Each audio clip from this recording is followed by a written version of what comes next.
Assalamualaikum warahmatullahi wabarakatuh. Perkenalkan, nama saya Isnania Khairiyah.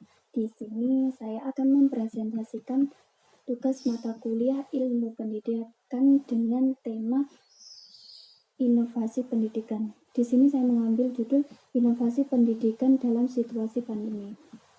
Baiklah, di sini poin pertama yang akan saya bahas adalah apa? Pandemi COVID-19 telah mengubah banyak hal, terutama dalam sistem pendidikan di lingkungan sekolah, khususnya di lembaga pendidikan formal, informal, dan non-formal. Saat ini inovasi tentu sangat dibutuhkan dalam berbagai sektor kehidupan, tak terkecuali pendidikan.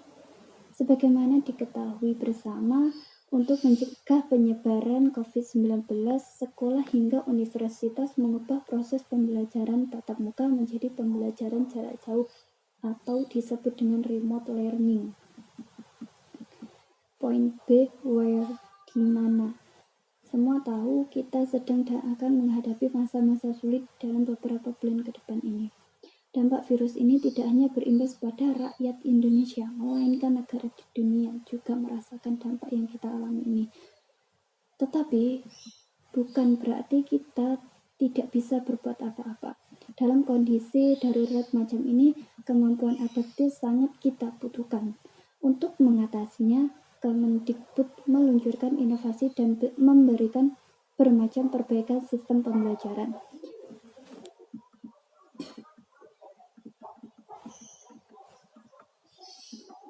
Di antaranya penayangan program belajar dari rumah yang disiarkan di TVRI bagi guru dan murid dengan keterbatasan internet. Murid bisa belajar secara daring dengan pendampingan guru, sementara orang tua bisa membantu memonitor perkembangan belajar anak.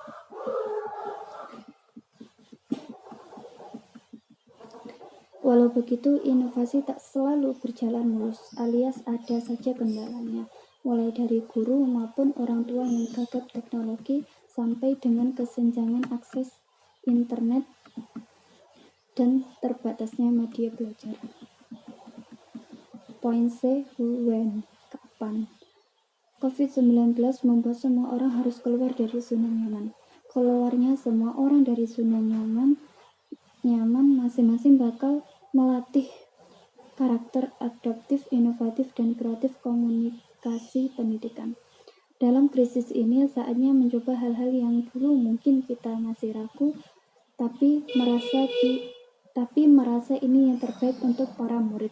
Positifnya, situasi semacam ini justru membawa hikmah, karena ketika pandemi berakhir, salah satu hal yang menjadi kebiasaan baru masyarakat adalah kemampuan untuk bisa beraktivitas di mana saja. Orang-orang akan terbiasa dengan digitalitas. Poin D, siapa? Potensi kita untuk bekerja dan menjadi efektif dari manapun itu menjadi suatu pembelajaran yang sangat baru buat kita. Kombinasi pembelajaran tatap muka dan jarak jauh ini dinilai memiliki potensi luar biasa untuk memajukan pendidikan nasional. Inilah saatnya guru dan orang tua berinovasi dengan melakukan banyak tanya, banyak coba, dan banyak karya. Karena secanggih apapun teknologi, sebesar apapun inovasi pendidikan, peran guru sebagai pendidik tak akan tergantikan. Konsepnya bukan untuk menggantikan guru, tetapi teknologi itu untuk memperkuat potensi guru. Selain itu, Kemendikbud juga meluncurkan berbagai macam strategi yang dapat memperlancar sistem belajar mengajar. Poin E, why, mengapa? Situasi pandemi merupakan situasi yang tidak biasa. Aktivitas kehidupan manusia mengalami perubahan yang sangat drastis. Hal ini berdampak pada dunia pendidikan. Layanan pendidikan pun tidak dapat dilakukan dengan cara-cara yang biasa. Bukan hanya dalam pembelajaran, pandemi menyebabkan layanan pendidikan secara keseluruhan harus dilakukan dengan cara berbeda dan tidak biasa. Oleh karena itu, suatu pendidikan perlu melakukan inovasi terhadap layanan pendidikan secara menyeluruh, mulai dari aspek suasana belajar yang berbeda, proses pembelajaran yang berbeda, serta tata kelola yang berbeda. Semua itu menuntut manajemen pengelolaan yang berbeda dan membutuhkan beragam inovasi. Manajemen pendidikan di masa pandemi membutuhkan inovasi dan kreativitas untuk dapat memberikan variasi layanan pendidikan kepada peserta didik agar proses belajar mengajar tetap dapat berjalan secara optimal.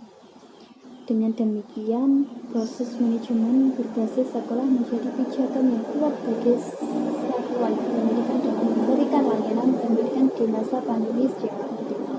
Baiklah, mungkin hanya itu yang dapat saya sampaikan. Kurang lebihnya mohon maaf. Wassalamualaikum warahmatullahi wabarakatuh.